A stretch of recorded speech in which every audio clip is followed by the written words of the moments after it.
Imagine waking up tomorrow with nothing on your body. No shirt, no pants, no shoes, no jacket. Now open the door. It's freezing outside. There's snow on the ground, the wind is cutting through your skin, and there isn't a heated house waiting for you. You have no store to run to, no blankets, no modern medicine, and no idea when the cold will stop. For you, that sounds like a nightmare. For your ancestors, it was normal. But here's the strange part. Humans spent hundreds of thousands of years living without modern clothing, and somehow this nearly naked ape spread across a planet filled with freezing mountains, brutal winters, and enormous ice sheets. So what changed? When did humans first decide that an animal skin should become something you actually wear? And more importantly, why did we need clothes in the first place? Because the answer isn't as simple as, it's cold, so we put on a coat. The real story starts with something much smaller, something that crawled across your skin. Lice.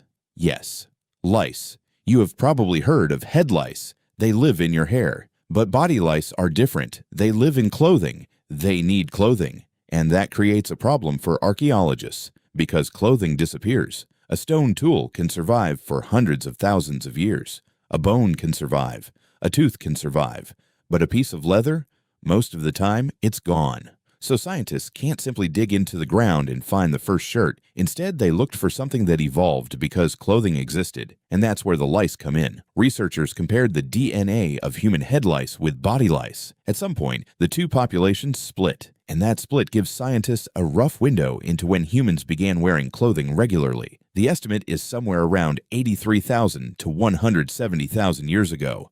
Not one exact date, not one exact person, but a clue. And suddenly, the question gets much bigger, because if humans were wearing clothing that long ago, what were they trying to survive? Start with the obvious answer: cold. Humans are weirdly badly equipped for it. Look at almost any large mammal living in a freezing environment. Fur, thick skin, layers of insulation, and then look at us. Bare skin, a little hair, and a body that loses heat surprisingly quickly. We are basically a tropical animal that somehow decided to move into the freezer, and we didn't just stay near warm places. Humans eventually moved into environments where winter could kill you. Northern Europe, Central Asia, Siberia, places where a naked human could not simply stand outside and wait for spring, so humans needed something. And the easiest thing available was already lying on the ground: an animal, more specifically, its skin. Imagine standing beside a freshly killed animal. You need food, but you're also looking at something else.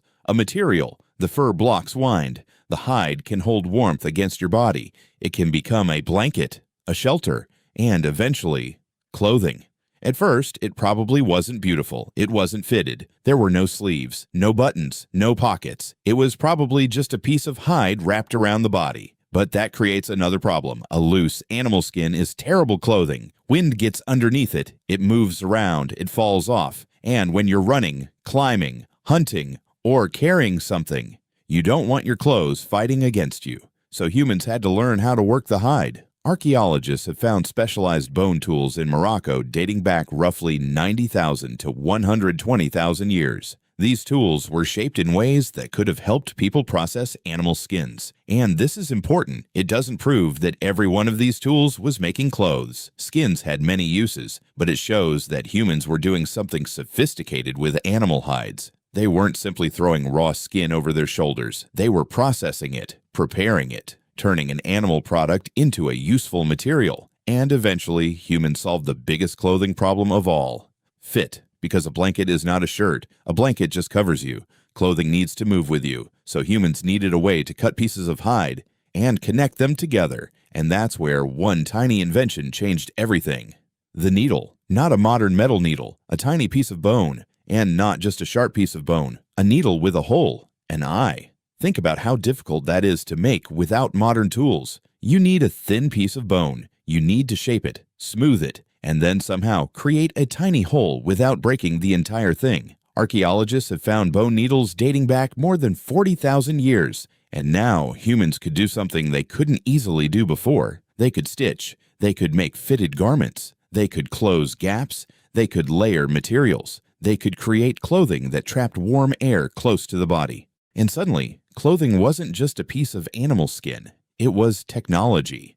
But this is where something unexpected happens. Because clothing didn't just help humans survive cold, it helped humans go somewhere. Think about what happens when your body can't tolerate the environment. You have a limit, a boundary. You can only travel so far before the cold stops you, but add insulation to your body. And that boundary moves. Suddenly, places that were previously dangerous become possible. You can travel farther, stay outside longer, hunt longer, sleep somewhere colder, cross environments your ancestors couldn't safely cross before. Clothing became a portable shelter. You didn't have to carry a house. You carried part of your protection on your body, and that may have helped humans spread across some of the coldest environments on Earth. But cold wasn't the only problem. There was another enemy, something much smaller: insects. If you've ever spent a summer outside, you know how annoying insects can be. Now imagine having no modern insect repellent, no screens, no chemical sprays, no air conditioning, and living outside almost all the time. Clothing could create another layer between your skin and the environment. It could protect you from bites, from scratches, from plants, from sunlight, from wind, and eventually something else happened. Humans stopped seeing clothing as only protection. They started using it to communicate, because once you can make clothing, you can make different clothing, different materials, different decorations, different patterns, different ways of wearing it, and suddenly, what you wear can tell another person something about you. Who are you? Where are you from? Which group are you part of? What can you make? What can you trade? What do you believe? Clothing becomes a signal, and this is where something that began as survival becomes culture. The first person to wrap a hide around their body probably wasn't thinking about fashion. They were probably thinking about not freezing. But thousands of generations later, we are still doing the same basic thing. Only now the problem has changed. Your ancestors asked, "Will this keep me alive?" You ask, "Does this look good on me?" Same invention, completely different problem. But there's one more mystery. Why did humans lose so much body hair in the first place? Because if humans had simply kept a thick layer of fur, we wouldn't need clothing nearly as much. And this is where scientists still don't have one perfect answer. One possibility is that reduced body hair helped humans deal with heat. Humans sweat extremely well, and sweating works much better when heat can escape directly from the skin. That could have helped humans stay active in hot environments, especially while walking or running for long periods. But then there was a trade. Less body hair made heat easier to lose when the environment became cold. And now, humans had a problem. We had become very good at cooling ourselves, but very bad at staying warm. So we built the missing layer ourselves: clothing. Our species essentially replaced the fur we no longer had with technology. And that might be one of the strangest things about being human. We don't have the biggest teeth. We don't have the strongest muscles. We don't have claws. We don't have thick fur. Instead, we build what we're missing. Cold? We make clothing. Darkness? We make fire. Distance? We make tools. No shelter? We build one. And once we learned how to turn animal skin into clothing, the environment didn't suddenly become friendly. Humans just became harder to stop.